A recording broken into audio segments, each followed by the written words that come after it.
Deca može biti zdrava. Biti zdrava. Biti zdrava.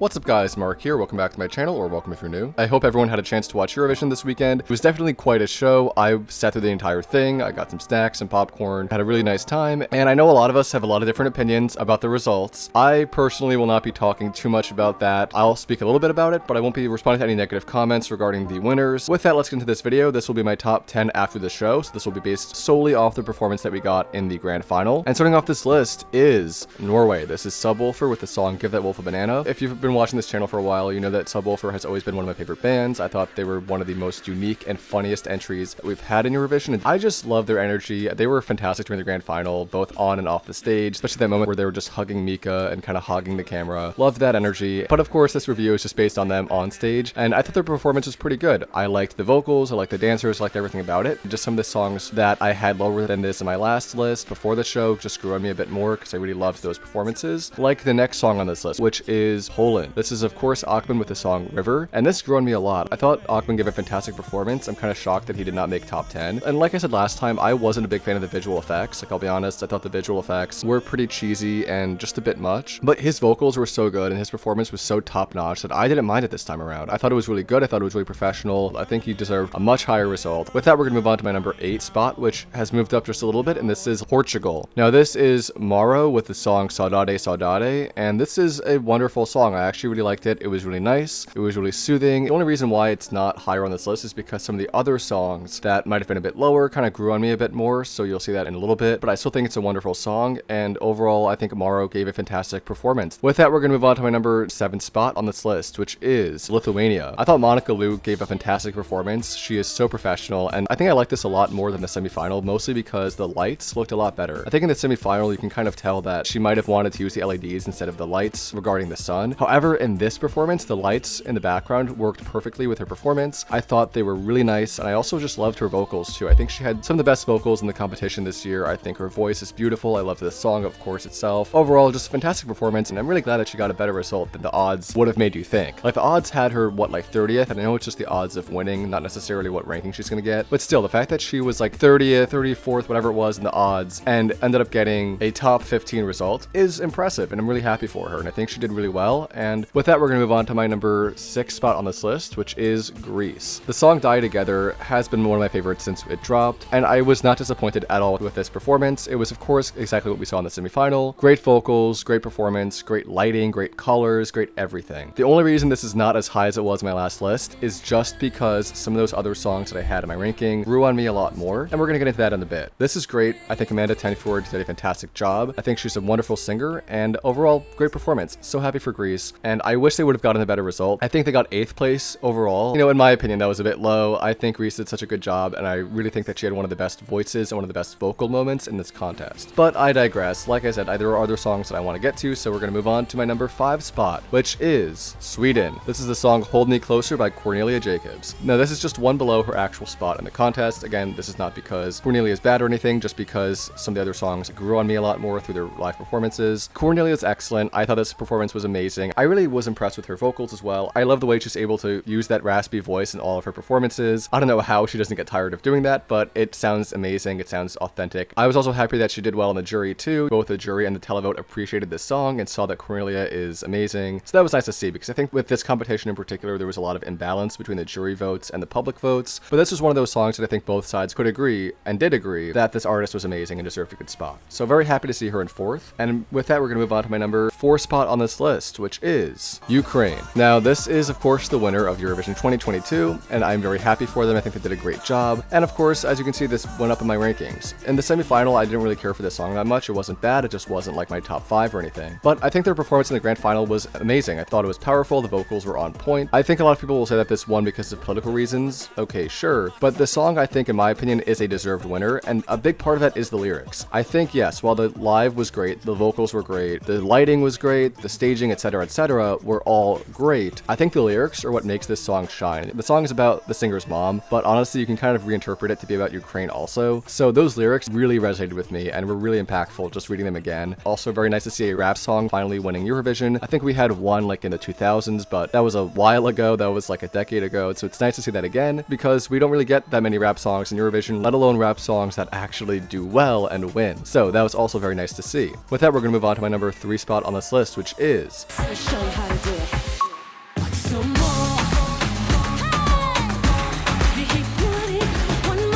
Spain.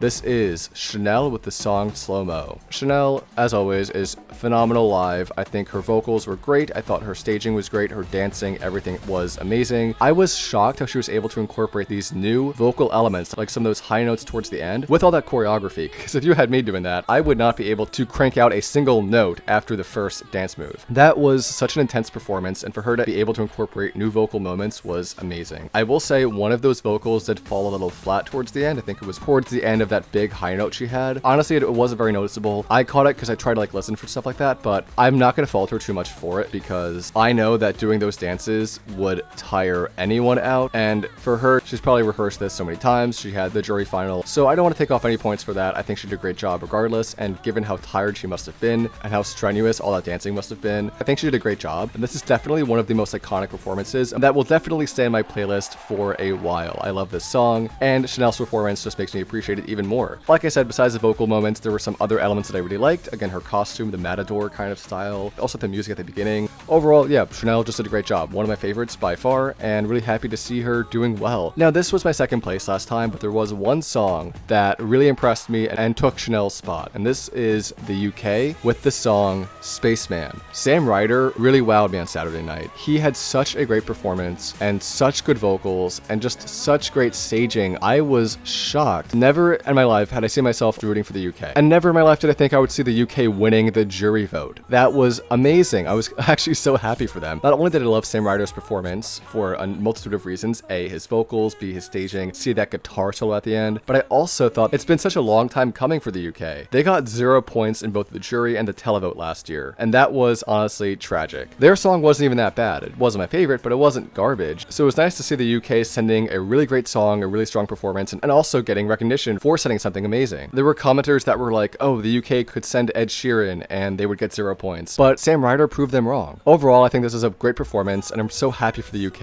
and I also love how humble Sam is as well. Some people were saying, oh, Ukraine got all those political points and stole the win from you, but Sam Ryder has been so supportive of Ukraine, and I just think he shows a lot of good sportsmanship and just seems like a very good, decent person. That really means a lot, and I think he did a great job. Moving on, we will move on to my number 1 spot on this list, which is, you guessed it, Umetnica može biti zdrava.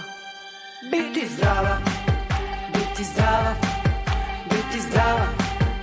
Serbia. This is one of my favorite performances ever in Eurovision. I thought she did such a great job in the final. I got chills from this performance. This was a standout moment for Eurovision, and I'm really glad that the televote appreciated that. I was so scared when I saw the jury votes for this song. I was like, oh my god, they are going to ruin Constructa's chances at getting anywhere close to the top 5. But the televote came through, and we got her to 5th place, which was amazing, and I'm so proud of her. And I shouldn't say we, because I didn't vote in Eurovision. I do not live in Europe, sadly, so I cannot vote, but I thought Constructa did a phenomenal job, and 5th place is amazing. That's what Shum got last year. That was Ukraine's song last year, and that's one of my favorite Eurovision songs of all time. So I think that Constructa has done such a great job, especially given that this song was not in English. I was really nervous because the subtitles are only for specific parts of the song, not the whole thing. I was really scared that viewers at home would be confused, creeped out, or weirded out by Constructa's performance and not understand the deeper meaning of the song or not appreciate it for what it is, but I was proven wrong. Unfortunately, the juries, I can't say the same, but whatever, right? The televote really came through for this song, and that made me so happy. Seeing Constructa in the top 5 is legendary, and I'm just so proud of her and proud of the performance that she gave. Overall, Constructa remains my winner for Eurovision 2022. I wish she would have won, but you know what? Ukraine was a deserved winner too. They were phenomenal as well. I understand that some people might have been disappointed when Ukraine won, and I will say I was a bit let down that it was so predictable, but all of these songs are great. All of these artists are so talented, and all of them bring something unique to the table. So overall, this was a pretty good year of Eurovision. I know this is one statement that a lot of people will not agree with, and you know what? This is definitely not my favorite year of Eurovision. I think my favorite year so far is probably either 2021 or 2016, but still, this was a pretty solid year given everything that we had to deal with, like the war in Ukraine, the global health situation, as well as the sun being broken. So overall, I think this Eurovision was as good as it could have been, and I'm really proud of all the artists for delivering such great performances and really making a great show. So with that, thank you all so much for watching. As always, please like, comment, and subscribe to help support the channel. And also let me know, what is your top 10 for Eurovision 2022 now that we've seen the show, and what do you hope to see in 2023? With that, that has been my top 10 for Eurovision 2022 after the show, and I will see you all next time.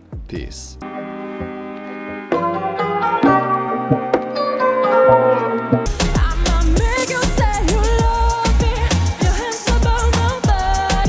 She's got a point. She's an icon. She's a legend, and she is the moment. Now, come on now.